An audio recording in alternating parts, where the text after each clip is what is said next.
People often think aging means slowing down, aching knees, stiff backs, a body that doesn't quite cooperate anymore. But here's the twist. In Japan, there are people in their 90s who still climb stairs, shop for groceries, even tend their own gardens, all without a gym membership or fancy supplements. Crazy, right? Their secret isn't strength training or strict diets. It's a handful of simple movements they practice every single day. Now imagine this. Your morning starts not with a groan, but with a stretch that feels like sunlight warming your joints. That's how they do it. Small, consistent actions that whisper, "I'm alive." It's not about youth. It's about energy that refuses to fade. The kind of vitality that makes people say, "You don't look your age." And the beauty. Anyone can start, even today, even right where you are. That's what this story is about. Reclaiming control over how your body ages. It's about unlocking that quiet Japanese wisdom hidden in everyday movement.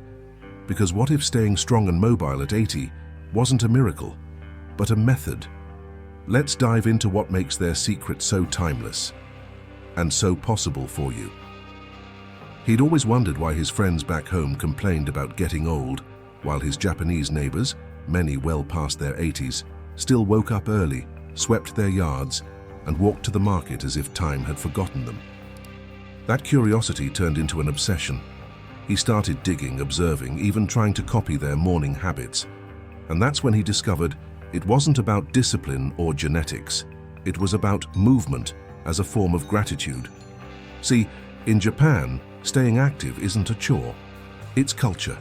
They move with purpose, to greet the morning, to serve tea, to tend to their space. It's like every gesture whispers, "Thank you, body," for another day. And when he began following their lead, everything changed. His back stopped complaining, his balance improved, even his mood, lighter, steadier, more alive than it had been in years. That's what he wants to share now. Not just 6 exercises, but a lifestyle hidden in plain sight.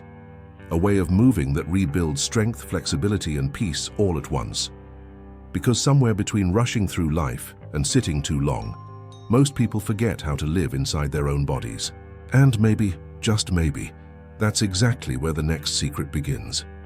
Every morning in Japan, as the sun rises, parks fill with quiet figures moving in harmony.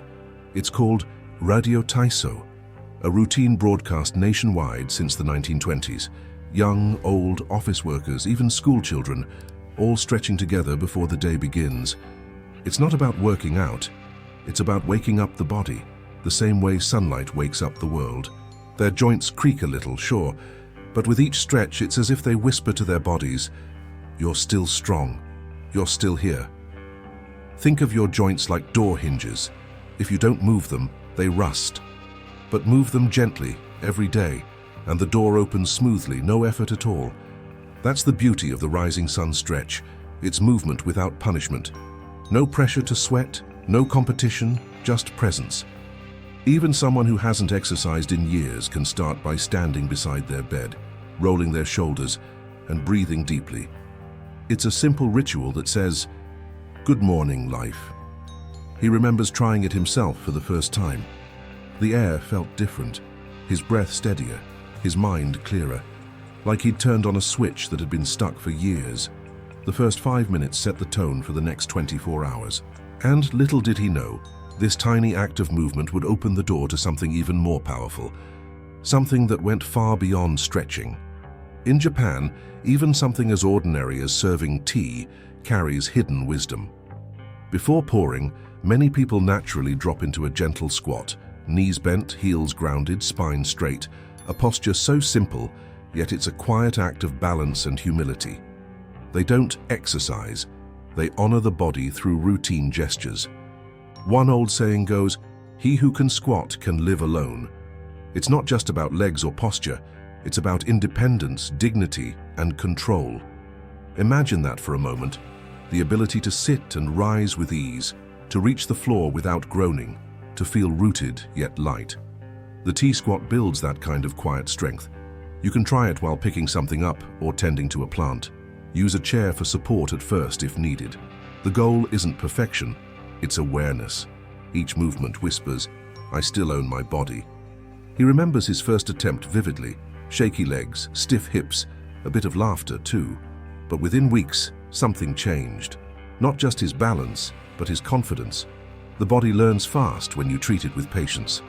And that one humble squat began unlocking other things too, a sense of rhythm, coordination, and a rediscovery of grace he thought he'd lost long ago.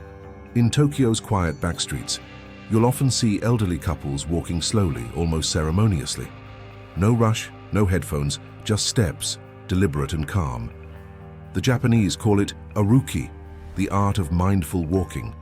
While the rest of the world hurries to get somewhere, they walk to be somewhere. It's not a workout, it's a conversation with the ground beneath their feet.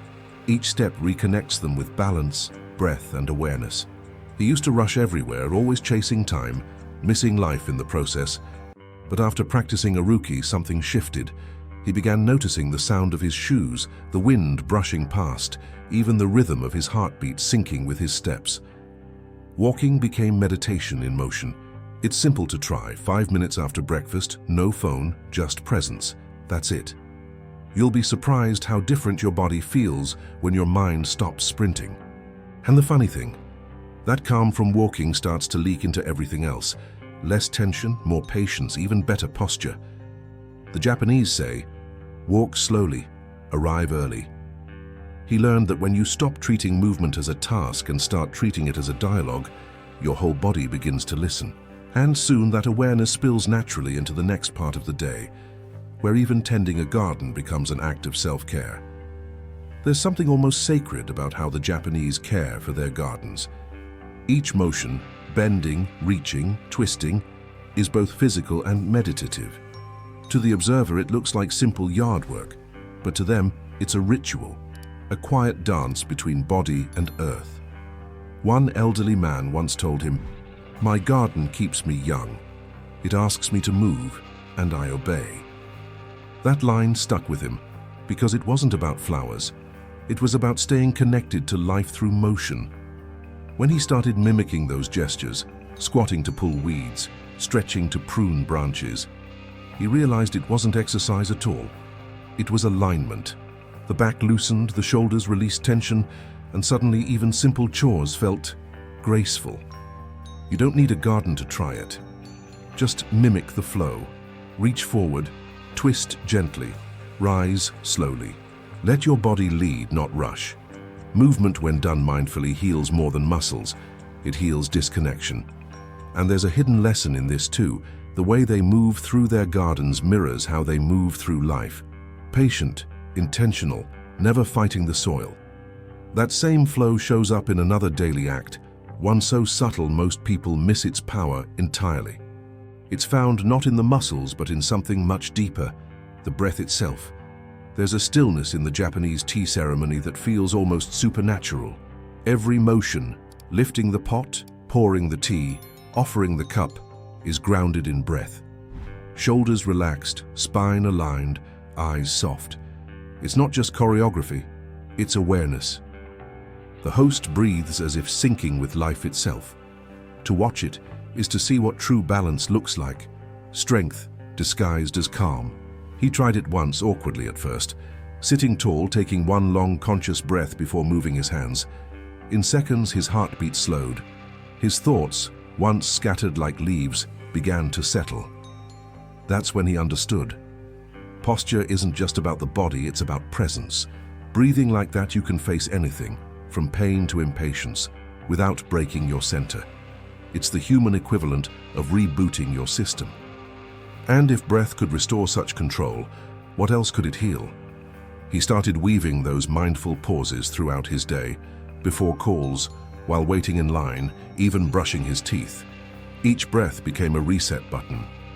But the Japanese had one more secret, a ritual even quieter than breath, one that closes the day with gratitude and begins to rewrite the relationship we have with our bodies. At night, when the streets quiet down and lanterns glow softly through shoji doors, many Japanese elders do something beautifully simple. They thank their bodies. A gentle stretch, a deep exhale, a whispered "Otsukare-sama," which means, "You've worked hard today." It's not about flexibility or fitness, it's about respect. The same way they bow to each other, they bow to themselves. That tiny act keeps them young in ways science can't fully explain. He started trying it before bed, rolling his shoulders, rotating his neck, breathing slowly. No timer, no rules, just awareness. And something magical happened. His sleep deepened, his thoughts softened, his body stopped feeling like an enemy and started feeling like a friend again. It's strange how saying thank you to your knees, your back, even your tired hands can shift everything. Gratitude, it turns out, might be the most powerful medicine there is. And maybe that's the final secret behind their longevity. Not a miracle diet or hidden elixir, but a relationship. A daily dialogue between mind and body that says, I see you, I care. Because once you start moving with love instead of obligation, constancy becomes effortless. And from that place, something deeper begins. A change that lasts far beyond one night's rest. He often says the hardest part isn't starting, it's believing that something so simple could work. People wait for miracles, but the real magic is in the mundane. 5 minutes of movement, one deep breath, one small thank you before sleep. That's all it takes to turn aging from a slow decline into a graceful evolution. The Japanese know this secret well. It's not intensity that keeps them strong, it's devotion to the small, steady things. Maybe that's what we've been missing. The quiet kind of discipline that doesn't shout or sweat, but whispers, keep going. You don't have to change your life overnight. Start with one movement tomorrow morning. Feel your joints wake up. Let your breath slow your thoughts. The body listens when you treat it kindly. And soon you won't just be moving better, you'll be living better. So tell me, which movement will you start with today? The rising sun stretch, or maybe the T-squat? Let's make this a community of people who refuse to age passively. Hit subscribe, turn on notifications, and keep learning how to move, breathe, and age like those who never stopped living. Because remember, the body that moves every day lives every day.